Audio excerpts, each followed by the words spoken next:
Hello everyone and welcome back guys to iRacing once again, but this time it's something a little bit different. We're here for round 1 of the Apex Online Racing Formula 3 series, the first proper AOR F3 season, not one of the ones mixed in with the Formula Renault 3.5s. And today we head to Imola. This series we follow the official iRacing series all season long, so really looking forward to it on the whole. My first time in the AOR iRacing leagues, and overall I felt quite, I felt like I just wanted to see what happened. I didn't really have any particular expectations for myself in this one. I just wanted to see and try to survive. Sadly, qualified didn't quite go to plan. Start all the way down in P30 out of 31. But let's get ready. Then the lights are about to come on, and really excited for my very first race here in AOR iRacing. It's the lights out and away we go. But actually off to a fairly mediocre start. Now the bottom three of us all don't particularly get away all too well there. But we have got an ever so slight run on the guy alongside me there. Sadly, I completely forgot to get crew chief up for this first race of the night there, but there's already been a bit of a pile-up. Not too sure what's happened there. Luckily, I just happened to be on the right side of the track to avoid that one there, so we haven't been able to avoid that. Well, that was quite a big pile-up. I think 3 or 4 cars involved in that one, maybe even more there, but we've managed to avoid it. And that's sort of the game I've noticed from AOR iRacing in the past. I've watched some of the streams in the past. As you can see, a couple of cars have pinged off to the left and right as we come through the next couple of corners. You really, the aim is trying to survive the first few corners in these races. Contact is quite common, as you'd probably expect from a lower sort of Formula car race, generally speaking anyway. In a track like Imola, there's plenty of place where you can Constantina up as well in the early stages of a race. There is almost to be running to the back of Sam Blackwood there. Actually, someone that I've raced quite a few times on F1 in the past. I actually raced him all the way back on F1 2017 in season 14, I think it was, of the F1 leagues there, all the way back in F2. So yeah, quite nice to be racing with him once more there. But we are trying to look up the inside maybe, but he's got a bit of a run on Alex Schmidt there as we come now down in towards the chicane. But yeah, overall, Imola is obviously a track that I've never really done too many laps on, but I felt okay in this car. Obviously I've got setups and everything like that through my racing team Radicals on a line, so I felt okay. The pace was never going to be particularly amazing, but I'm still, very much in a learning phase of iRacing at the moment there, as we almost run to the back of Alex through the final corner. There's going to be a bit of a pile-up, but I'm not too sure what's happened here, as someone is just going down the front straight on their roof there. Not ideal for one of my good buddies, Marcel there. Unfortunately, he gets completely screwed up by that one. But we get up the inside of Marcus on the run in towards turn 1 there. Yeah, really not too sure what to be said about that weird incident there, but yeah, hopefully we can continue on and try to survive these races. We now try and close back down the gap to Sam once again here. But yeah, the race format for these is about a 35-minute sprint race for race 1, obviously done with a 3-lap qualifying session, and then race 2 is about 25 minutes if I'm not mistaken as well. Obviously one-shot quali for that one though, so obviously both of those races will be in this video. First round here is obviously at Imola. Next week out we head to Sao Paulo, obviously home to the Brazilian Grand Prix circuit, the Autodromo Interlagos, isn't it? I can't remember the names off the top of my head, but whilst that's all going on, whilst I get confused with different countries there, Kerry Nolan's had a big spin into the grabber there, not exactly what he would have wanted in this race. I'm sure a lot of you guys will have heard of him. KTPK, very quick no matter what game he is on as well, so I'm sure he'll be charging back past me very soon in this race. But we are still closing up back to Sam once again here. The pace was always fairly similar on F1. We actually had a very good title battle throughout season 14. I think, if I'm not mistaken, I did edge him out in the end here, but sadly, as we come in through the next couple of laps, it's all going to get Constantine up there. There's going to be quite a bit of contact there, and I think Sam has been sent around. Not too sure how much damage he's picked up from that one. Certainly not ideal for him. Is now KPTK, or Kerry, as I said, is now all over the back of me once more here, so he's probably going to try and get a bit of a run and go for the move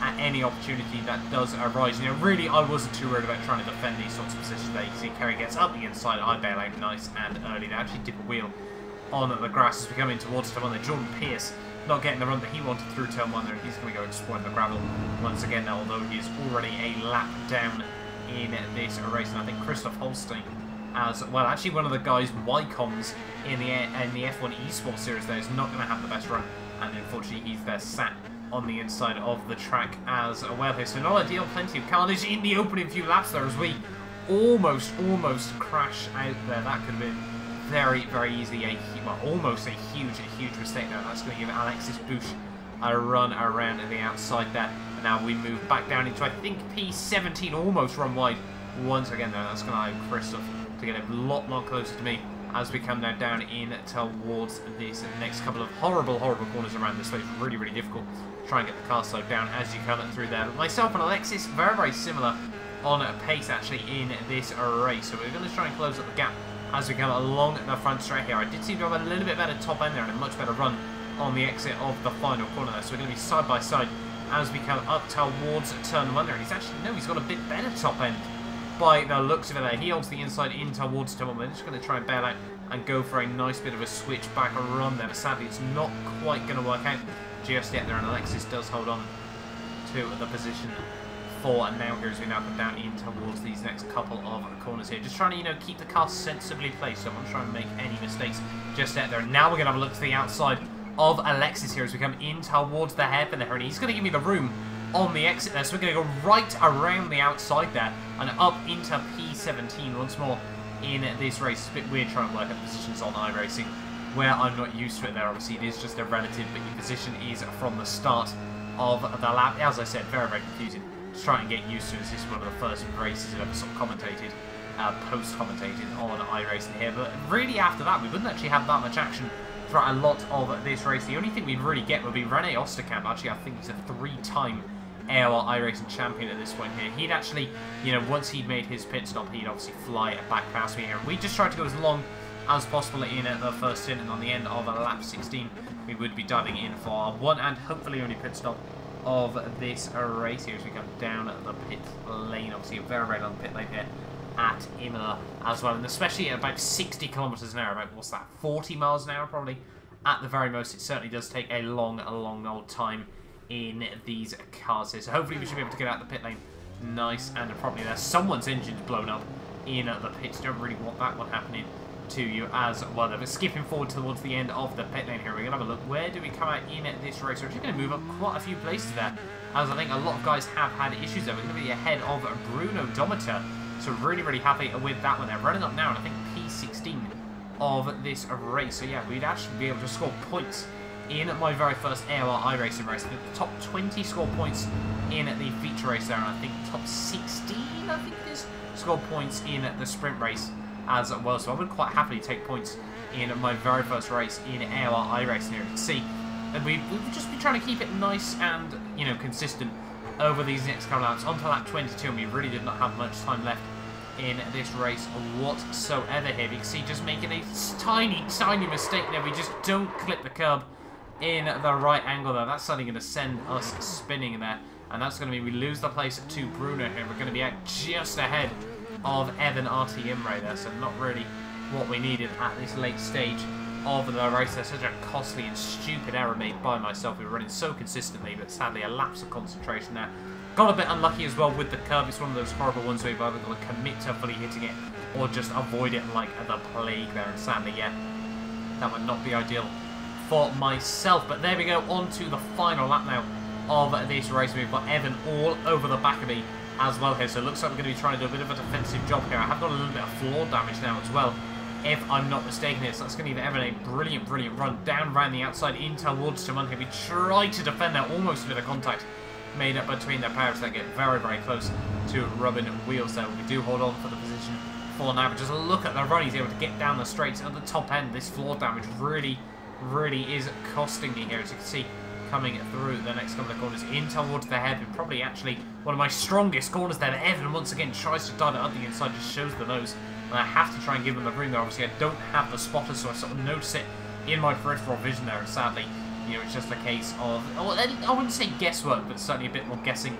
than I would personally want in these races. But now the fuel alert has come on as well here, so we are running really low on fuel as well. It's all kicking off towards the end of this race here as we come out of the next couple of corners in towards the chicane. We're actually able to short shift ever so slightly, just trying to save any fuel that we possibly can. Brake it a bit early, trying to coast it a little bit into the corners as well. That Evan doesn't get the best run through the chicane, and we have been able to open up a little bit of a window of safety here. So hopefully we can try and just hold on as we come in towards the final couple of corners of this race here. Down, braking just before the 50-meter board there. Almost again making a little bit of a mistake, having a fight with the rear end of the car. They were out of the final corner and down towards the line though. It looks like it's just going to be enough to hold on ahead of Evan, but no! We run out of fuel on the run to the line. Evan's going to be able to get past me there. Heartbreak right at the very end there. Sadly, 0.2 litres worth of fuel there was not enough. Should have tried to do a little bit of weaving, get as much full fuel, I should say, through the system there. Yeah, heartbreak at the end and only P18 at the race end there behind Evan, sadly. So not quite the end to the race that I would have wanted there, but still, you know, it was a big, big learning experience, and I'll quite happily still take a couple of points from my very first AOR iRacing race there. So really, really happy with that one. But I'm going to leave you on board then with my qualifying lap for race 2 here, because this one, safe to say for me, this was quite a special experience though. So see, my current PB is a 36.7 as we came into this qualifying session. One-shot quali, as I said, this will decide the grid for the sprint race here, and hopefully you guys enjoy.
So down towards the line, you can see we're going to be 7 tenths up at the end there, 136.0. That was, you know, like I said, 7 tenths quicker than my PB had ever been there. So really, really happy with that one. But sadly, it did mean we were probably a little bit higher up the pecking order than I probably should have been there. All the way up in P9 for the second race of the night there. Really, really looking forward to this one. We've got Tom just in front, Alex just behind there as well. Two guys that are quite clearly a lot quicker than myself, but the aim was just to try and survive here. We've now got our crew chief with us as well, which is always reassuring. Ready for race 2 of the night. The sprint race here, it's green light racing, and it's lights out, and away we go, off to a fairly clean start once more there. It's quite hard to get a particularly, you know, apart from just reactions, it's quite hard to get a particularly poor start in this car there, as we now come down in towards turn 1 edge, trying to keep it nice and clean there. Actually, Alex gets right around the outside there, but we return the favour, go back around the outside of him there, and we do hold on to P9 off the start there. Really exactly what I would have wanted here, and now trying to avoid the carnage. Alex once again thinks about having a look up the inside there, but there's been contact made just in front of us there. 3 cars have been sent spinning, and we are now up into P6 of this race. We've got Tom just ahead of me here, and just about avoided the carnage there. Alex once again tries to look around the outside, but cannot make it work, and that is going to be us, yeah, up into P6 off the start of this race here. Certainly a whole lot more than I would have expected here, and now all that is going through my mind is just don't make any stupid mistakes here. You know, we were really, really good stead after those first few corners here, and after race 1 and qualifying, you know, the confidence was running quite high as well here, which is obviously exactly what you need in. So it was looking all fine and dandy from that first lap there, and as you can see on the relative up into P6 of this race. And now we actually had a little bit of a gap behind me as well, that we had David now had got past Alex just behind here. Now we're obviously trying to close up to me, but as we now come down in towards the chicane towards the end of the lap here, and we're just going to take too much curb there, over rotate the rear end. That has sent us spinning. I sort of sat here for a few seconds, tried to make sure that no one was trying to go to the other side of me there. Looked like everyone was going the other way there, so we did now try and move out of the way there. Really so annoyed with that mistake. That was absolutely heartbreaking for myself, that all that hard work. P6 now, we were all the way down to about P20 in this race there. Rennie Osterkamp going to send it up the inside in towards the final couple of corners as well. And yes, so annoyed with myself. You know, we'll learn from the mistakes ready for future races there. And sadly, on to the next couple of laps here, on to lap 3, and everyone is just all starting to bunch up as well. We had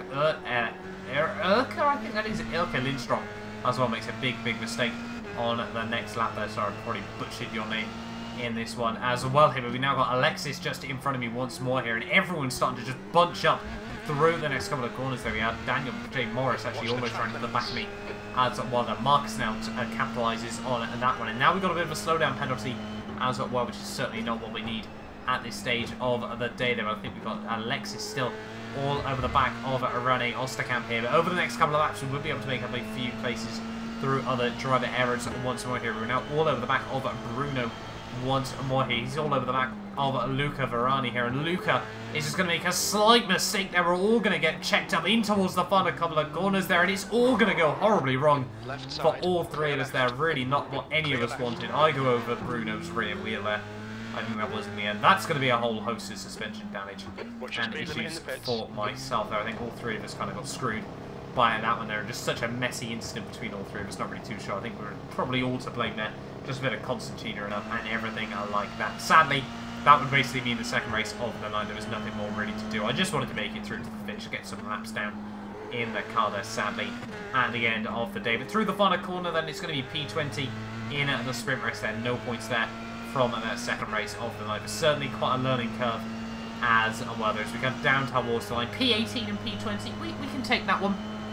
Overall, you know, it could have gone a whole lot worse. Sadly, didn't survive the carnage in race 2 there, but you know, we'll take that one as well. But hopefully, you know, you guys have enjoyed this video. Get yourself subscribed if you're new around here as well, and you do want to see more iRacing content on the channel. Hopefully, over the next few days, there will be highlights from round 2 at Sao Paulo, Brazil, obviously, for round 3 and round 4 of this series. But yeah, that has been it from me for this one.